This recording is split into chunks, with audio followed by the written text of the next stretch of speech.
In today's video, we're going to be going over the Traxxas Trx4m. We're going to go over some of the things that make this truck better than some others, and we're going to go over what makes this truck a lot worse than other vehicles as well. So I guess starting off, the first very obvious downfall of this truck, this happened minutes before filming.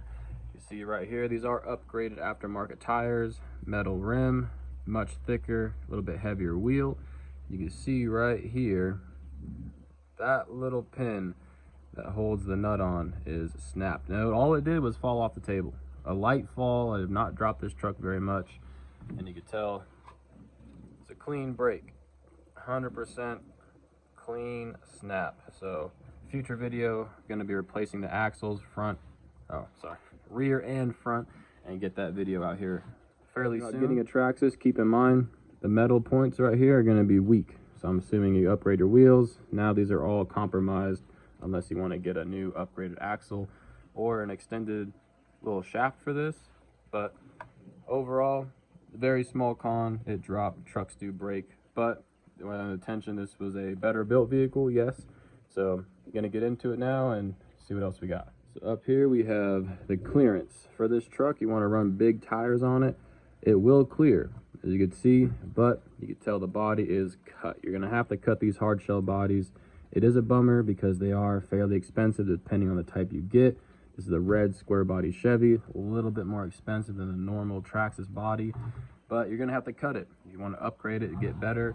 You know, it's one of those things you're gonna have to do, but depending on how you like it, cutting the body doesn't look too bad. I don't think it's not the worst part, but it's also not the greatest having to cut things, but it's not terrible. Obviously it's broken, so it's gonna be a little uneven, but the clearance level when you turn, it's gonna rub unless you want to take the bumper off and actually get in there. See, we got it rubbing right there. But if you took this off, it takes away from the looks, but it would also not rub, because if you go in the holes and try to hit the gas, it's kind of get caught on here, might mess the motor up, could strip out of gear.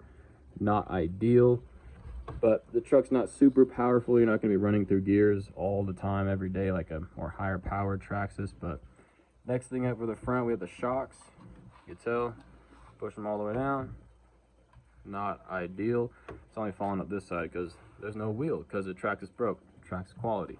Well, the shocks are not the greatest. I'd say you're going to want to give these a good upgrade in the future, but just starting off for a few months, they're not terrible. They're going to definitely get the job done. But for these big tires, definitely going to want some ported axles and upgraded shocks. Cut the body, but the motor and everything else seems to hold up to these tires. It's not that bad. It's the only upgrade on the truck right now. So overall, tires are good. It comes with these very, very light tires. I guess now I know why they were so light. Very light plastic and completely empty inside the tire. I'm guessing for weight, so it doesn't snap with something more aggressive. But these are stock Traxxas tires. Put these on the Jeep, and they work great for this thing, that's for sure. So going over now, we'll go over the batteries. Now it only comes with one. Had to buy this one extra. These are about $20 to $30 a piece. And honestly, I've had no problems with this battery. It's done everything good. It's been through water, dust, sand, left out overnight in the cold, and never had any problem. Recharged them, both of them, probably over 30, 50 times each, you know, so they're good. No problem. 2-cell LiPo. It's a stock charger. It's gonna have the 3-pon connector to go with the battery, so it's not too bad. You can get all these extra parts on Traxxas website. Got the charger right here. Lets you know this does blink red and green whenever it's done.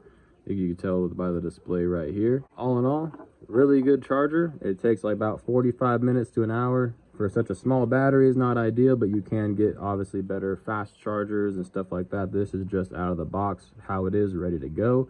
But overall, really good charger, great batteries. They last days. You know, you only play with a couple times, do a video here and there, they're gonna last you a while, but consistently they're gonna last, I'd say they last good 20-30 minutes of just going out doing random stuff, which is, you know, it's not too bad. They're well packaged, well sealed, no nicks, no nothing.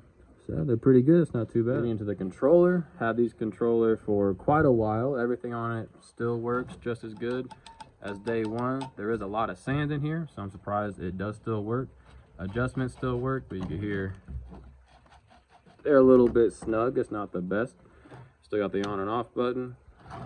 Still good. It'll be green when it's on and green right there. When it's off, it'll be black and the light will turn off. But accelerating does good. One thing with this truck, I didn't know whenever I first got it, whenever you go to reverse, you have to double tap it, which is kind of weird. I don't know why. Maybe you could change it in the settings, but this is normal. You go is go, but you do this, it won't. You got to kind of double tap it like that and it'll go backwards. But it is all throttle accurate, so if I go a little bit, it'll go a little bit. All the way, it'll shoot off. These trucks do have a good amount of speed, very, very good turning radius, probably better than all three of these trucks on speed and turning radius, which is really good. And the controller, you know, you just can't really beat a Traxxas controller unless you're trying to film with one hand and do this with one hand, then it's the worst controller. But just out there solo vibing, it's probably the best controller out there for sure, unless you get like a Dumbo radio or something crazy like $400. Getting into the body of the truck, it's really nice, hard plastic. Like I said before, the truck does come with these little stickers for added effect. It does look pretty cool. It did come with them around the wheel well, but we had to take those off from cutting. But not too bad. They stick through water, sand, dust, mud, snow, and stickers are pretty good. That comes stock. Same little custom Chevy sticker, same sticker on the back. We got extra pro circuit. Going with the front end, the headlights are really cool. They are waterproof, so this thing's been in the water a lot, fully submerged all the way under. Lights have never had an issue. Everything has always worked so far. We'll get into the motor though. The motor does not work every time, but we'll get into that later. Nice detail on the body, mirror, handle. This is all plastic. It scratches real easy. Probably sees a couple scratches right there. Not ideal, but that's just from messing with these. This is not stock. These both came off of the truck. Underneath right here, we got the clips. Work really well. Like, they are much better than any other clips I've ever worked with. Line them up and you're ready to go. Versus something like this truck I did a review on. I don't know. Let's see. Got one-ish, two, and the body's off. We want to put it back on. Not ideal. The battery's falling out too. But it takes much longer. So obviously keep in mind the clip system you're going to get on your truck is very different across all the vehicles. Just like with this truck right here, I've never actually taken the body off of it because you got to unscrew it, go up, take everything apart, and then it comes off and you have your battery and everything else underneath here. But with the Traxxas, it's very easy, very simple. You just go through, clip it, unclip it, and it's good to go. So as far as the layout goes of this truck, it's pretty standard for most crawlers. You have your servo mounted on the axle, so it's not attached to the body at all. Motor, battery, ECM right here for the controller. You have your power. Actually doesn't have a power button. It has this one button right here. Never actually got it to turn off all the way. I just have to unhook it, then it turns everything off, then you can turn the controller off. But overall, it's pretty nice. Very small, finicky little screws. So you got to be into the hobby of taking these things apart, putting them back together with very small screws, tight spot. But it's pretty good. It comes with a little tow hitch, which is actually extended versus a normal tow hitch. I'll show you right here. Normal tow hitch versus the high trail tow hitch, because this truck is taller than a normal TRX, so it's not going to be too bad. A little extra towing capacity, a little bit of a upgrade right there. Comes in the box. But yeah, the truck overall is plastic, nice metal frame, nice little strap right here. It does come off fairly easy, so if you're gonna be out there dropping it off a cliff or something, you gotta keep that in mind. You could lose a battery, and they're not super expensive, like 25-30 bucks a battery, but that is something to keep in mind. It just wraps around here, not very secure. But everything else for it, wires come all stock. They look really good. There's only 2 wires, so there's no reason for it to be looking real bad. But they're all pretty nice, good connections on everything. Everything's plugged in pretty solid. Have no problems with any of the wiring yet. So getting into the biggest problem, I say the only huge problem with this truck I've had with this certain truck, if you get water above the motor, it's gonna die out. It doesn't shut off completely, but it does cut out of power. It won't move. If it does move, it'll go very, very slow, which is really weird. I've seen a lot of people with these trucks in water, never really seen the aftermath of it. But as far as this one goes, I could have a bad motor, I don't know, but after it dries out, it's back to normal. So for some reason, water gets up here, basically kills the motor.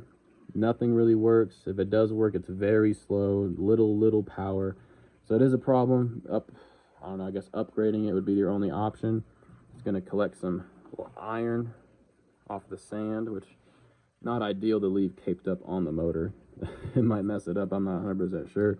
But yeah, the overall look, that's the only big problem, is that the motor cuts out in the water. They advertise these as water friendly to go out in the lake and rivers and do little cool videos with it. So it's the biggest bummer is that it just loses power. Like, it's good for a few minutes, but it's not going to do it for a while. I mean, yours could be great if you have one of these. Let me know in the comments if you had any issues like that with it cutting out after putting it through the water. But for me, it doesn't work very well. I still do it, and it always bounces back the next day once everything's dried out. So that's the only big con, is cutting out after going in water. Other than that, the overall truck's really good. All the bumpers are actually very, very strong. They're very hard to bend, which also could be a bummer if it falls off something high, and they could snap and break. A little bit of paint rubbing off. This is after a few months of use. We've had this for a decent amount of time, put it through the testing. But everything on it's been good. The servo's been good. Steering, everything's still very smooth for all the water and sand it's been in. And overall, the truck's pretty solid, except for obviously cheap little parts. They're stock. I mean, you're obviously going to plan on upgrading this anyways, but that is a bummer just because we had a little bigger of a tire on it and it snapped. It's not ideal, not great, but it is cool. The only bummer is when on Amazon, these things are 80 bucks for a set, so it's not the cheapest fix either. But I'm assuming I'm going to go on Traxxas for the upgrade video I'm going to do on this truck later. Maybe just get this one solid little part for 10-15 bucks, or maybe we'll do a full rebuild of the axles, get some ported axles, would look pretty cool. But if you wanted to compare this to a truck that is half the price, and the only upgrade on this truck is putting the stock tires from this truck on here. This truck has been through the water, the lights don't work anymore, but the motor doesn't cut out. I can still go through the water multiple times, get the video, have a good time playing for 30 minutes, you know, just having a fun experience with the trucks, which is, you know, it's why we spend so much money on this hobby, because this truck's $200, not including upgraded wheels and tires. And this truck's $100, and it got the old used up tires. So this truck still works besides the lights, but this one works with the lights, but the motor cuts out. So biggest problem is the motor on this truck. This truck's only $100. The only thing on it, the lights don't work. Reverse also is a little bit finicky. Sometimes it works, sometimes it don't, but it always goes forward. It always goes through water. This one's just going to quit on you till it dries out. So it's up to you. Leave some video ideas in the comments for any future, you know, head-to-head videos. Do some more expensive builds, cheaper builds, or even just doing a full rebuild, making this an expensive build. And we even have a third truck right here. Move these all down. We could do a little upgrade video. These trucks are real popular, so we could try to find some upgrades for this truck as well. But this truck too, been through water, everything. Lights still work, motor still works. So honestly, out of these three cars, this one was only 60-70 bucks. This one was 100, 200, and this truck still works perfect. Everything on it works good.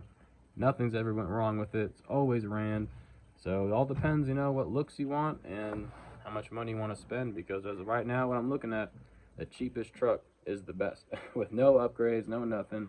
Now obviously performance wise with the tires and, you know, what you want to crawl up and stuff like that, this one's going to be the one for you. But if you're going day to day, you don't want to spend too much money on stuff, I'd say this one with some upgraded tires is probably your best bet right there.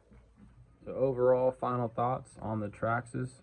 It's a very good truck, very beautiful, has a lot of nice little detail from the grill to the rear to the bumpers, the stickers. Everything on this truck is really cool looking, really nice. The only bummer is the motor does not perform like you would assume. It does cut out in the water, at least that's my experience with this model. Other than that, that's the only big con. The shocks are not ideal, but there's also no stoppers or any tensioners on here. So if I did that, it would work a bit better, but also you're going to get less flex. But for this type of truck, depending on what you want to do with it, run some spacers and do all type of stuff like that. It's going to be a future build, buying another one of these, the black Ford model, and putting on some spacers, making it more of like a pavement princess type of build, which would be pretty cool. Do some mudding videos with it, compare it to an off-road build versus a pavement princess build, and a future video would be pretty cool.